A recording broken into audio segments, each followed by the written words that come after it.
मुस्कुराइए आप PSC channel पर हैं। मैं डीके सर पीएससी चैनल में आपका स्वागत करता हूं। आज आप पढ़ने वाले हैं कक्षा 9 गणित मनोहर रे की बुक से प्रश्नावली 1B। तो आइए देखते हैं प्रश्न नंबर 1। परंतु वीडियो स्टार्ट करने से पहले आपसे निवेदन है कि अगर आप वीडियो पर नए आए हैं तो वीडियो को सबसे पहले सब्सक्राइब कर लें।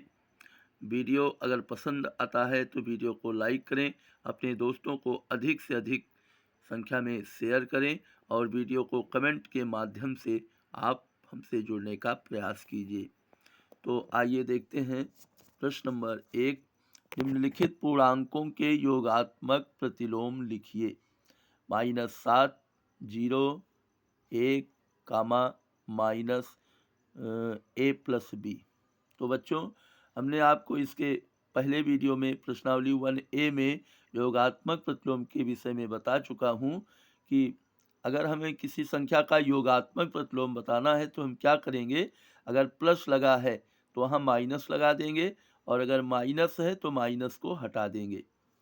तो सबसे पहले हम लिखेंगे हल लिखने के बाद योगात्मक प्रतिलोम -7 का होगा। ये -7 है तो इसका +7 होगा, यानी कि केवल 7 लिखा जाएगा। -7 का योगात्मक प्रतिलोम 7 होगा और 0 स्वयं की योज्य प्रतिलोम होती है, इसलिए 0 का योगात्मक प्रतिलोम 0 होगा। 1 का योगात्मक प्रतिलोम -1 होगा और -a+b का योगात्मक प्रतिलोम, यही माइनस आप हटा दीजिए तो a+b हो जाएगा। उम्मीद करता हूं कि ये प्रश्न आपको अच्छी तरह से समझ में आ गया होगा। अगर आपने अभी तक वीडियो को सब्सक्राइब नहीं किया है बच्चों, तो सबसे पहले आप वीडियो को सब्सक्राइब कर लें। अब हम देखेंगे प्रश्न नंबर 2। प्रश्न नंबर 2 दिया है वितरण नियम से 15 गुणे 32 का मान ज्ञात कीजिए। तो वितरण नियम के अंतर्गत हम क्या करते हैं, हम जो बड़ी संख्या होती है उस बड़ी संख्या का बच्चों उसको तोड़ते हैं। तो 15 और 32 में 32 जो है वो तोड़ा जाएगा। तो वितरण नियम से 15 गुणे 32 का हल क्या होगा। 32 होता है 30 को हम कह सकते हैं 32 को 30 + 2। तो 15 गुणे 32 हो जाएगा 15 गुणे 30 + 2। तो ये होगा 15 गुणे 30 और प्लस 15 गुणे 2। तो 15 गुणे 30, इसका वैल्यू क्या होगा 450 और 15 दूना 30। तो 450 + 30 बराबर 480 और आप इसी को कर सकते हैं आंसर। उम्मीद करता हूं कि ये प्रश्न भी आपको अच्छी तरह से समझ में आ गया होगा। अब हम प्रश्न नंबर 3 हल करेंगे। प्रश्न नंबर 3 है हमारा धन पूर्णांकों में एक उदाहरण सहित दर्शाइए कि संक्रिया पर योग का वितरण नियम असत्य है। बच्चों देखिए, जैसे ये ऊपर के प्रश्न में ये वितरण नियम से लागू हुआ है। 15 गुणे 30 + 2 को हम क्या कह सकते हैं, 15 गुणे 30 + 15 गुणे 2। ये क्या है, ये गुणा का वितरण नियम है। तो लेकिन गुणा के वितरण नियम लागू होता है योग की संक्रिया में, लेकिन गुणा के संक्रिया में, लेकिन योग की संक्रिया में लागू नहीं होता। तो सबसे पहले हम क्या करेंगे, इसमें लिखेंगे हल लिखने के बाद a+b + c, मान लीजिए हमें दिया है 3 संख्याएं a, b और c। तो a + b + c बराबर नहीं होता है। तो a गुणे अगर b + c होता है तो हम क्या करते हैं, a गुणे b ab + ac होता है। और योग में क्या करेंगे, a + b होगा और प्लस a गुणे c इसमें करते हैं गुणा वाले में, तो जोड़ वाले में a + c होगा। अगर मान लीजिए कि a बराबर 2, b बराबर 3 और c बराबर 4 अगर मानते हैं, तो ये क्या हो जाएगा, a + b + c, ये होगा 2 + 3 और +4, 2 प्लस ब्रैकेट में 3 + 4। तो अब अगर हम ये वितरण नियम का प्रयोग करते हैं तो ये क्या होता है, सीधा सीधा गुणा में 2 + 3 + 4, 2 3 5, 5 4 9 होगा।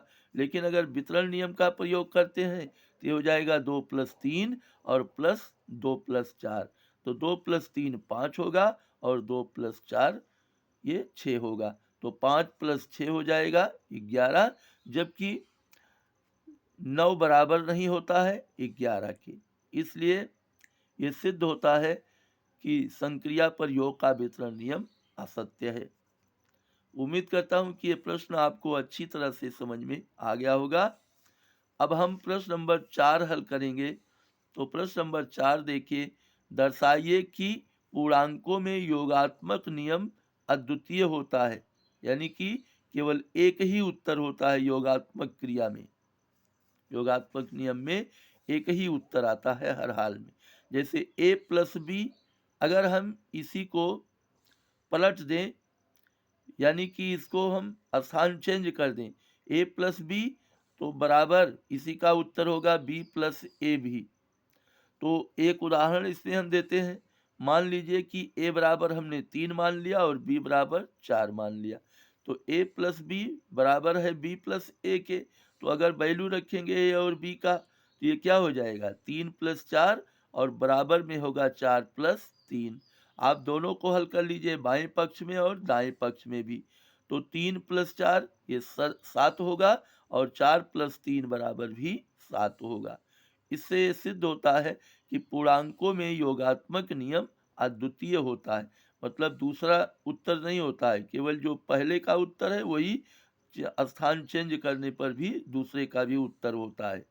तो यह सिद्ध होता है कि पूर्णांकों में योगात्मक नियम अद्वितीय होता है। अब हम प्रश्न नंबर 5 की तरफ बढ़ेंगे। तो प्रश्न नंबर हमारा 5 है, निम्नलिखित संख्याओं में से धन पूर्णांक दर्शाइए। संख्या दिया है 8 - 6, 2 - 5, 1/3, -3 × -4, और 8/2, -5 × 3। तो सबसे पहले हम इसमें लिखेंगे हल। हल लिखने के बाद इसमें आपको जो धन पूर्णांक है वही दर्शाना है। तो धन पूर्णांक पहली संख्या हमारी क्या है 8 - 6। जो घटाने की संक्रिया इसमें हम लगाएंगे, तो 8 - 6 क्या होता है 2। 2 क्या है धन पूर्णांक, यहाँ हमने लिख दिया 2 क्या है धन पूर्णांक। और 2 - 5 हमारी दूसरी संख्या है। तो जब इसको हल करेंगे तो 2 - 5 क्या आता है -3। ये धनात्मक पूर्णांक है नहीं है, ये ऋण पूर्णांक है, लिख देंगे ऋण पूर्णांक। तीसरी संख्या है हमारी 1/3। 1/3 जब हल करेंगे तो ये होता है 1/3, और जो 1/3 है ये क्या है बच्चों, ये भी धन पूर्णांक है। और अगली संख्या होगी हमारी -3 × -4। तो ये होगा माइनस माइनस का गुणा प्लस होता है, 3 × 4 12 होगा, माइनस माइनस प्लस, यानी कि ये क्या है ये भी धन पूर्णांक है। अब हम अगला हल करेंगे। अगला हमारा अगली संख्या क्या है 8/2। 8/2 को जब हम हल करते हैं तो ये क्या आता है 2 चौक 8, 4 होगा। 4 क्या है धन पूर्णांक। और अगली संख्या हमारी -5 × 3। तो -5 × 3 क्या होगा -15। -15 क्या है ऋण पूर्णांक। इसी के आगे आप उत्तर लिख सकते हैं, केवल धन पूर्णांक पूछा गया है। धन पूर्णांक कौन संख्या है 8 - 6 धन पूर्णांक है। फिर 1/3 धन पूर्णांक है। फिर -3 × -4 धन पूर्णांक है। 8/2 ये भी धन पूर्णांक है। ये इतनी संख्याएं जो है ये हमारी धन पूर्णांक है, और आप इसी को कर सकते हैं आंसर। उम्मीद करता हूं कि ये प्रश्न आपको अच्छी तरह से समझ में आ गया होगा। और आगे आपसे फिर भी निवेदन है कि अगर आपने अभी तक वीडियो को सब्सक्राइब नहीं किया है तो कृपया वीडियो को सब्सक्राइब कर लें, और अधिक से अधिक संख्या में अपने दोस्तों को शेयर कीजिए। और अगर वीडियो पसंद आता है तो वीडियो को लाइक कीजिए, और कमेंट के माध्यम से आप हमसे जुड़ने का प्रयास कीजिए। और कमेंट के माध्यम से आप हमें ये बताइए कि ये वीडियो आपको कैसा लगा। क्योंकि अगर आप PSC चैनल से जुड़ जाएंगे, वीडियो को सब्सक्राइब किए रहेंगे, तो जो भी वीडियो हम अपलोड करेंगे उसका नोटिफिकेशन सबसे पहले आपके पास पहुंचेगा। और आपको इस पीएससी चैनल यानी पांडे स्टडी क्लास चैनल में आपको संपूर्ण कोर्स मिलेगा। कहीं भी एक प्रश्न भी पूरी पुस्तक से आपका छूटने नहीं पाएगा। और इसके साथ ही ये वीडियो आज समाप्त होता है। अब अगले वीडियो 1C के साथ हम आपसे पुनः मिलेंगे। Best of luck.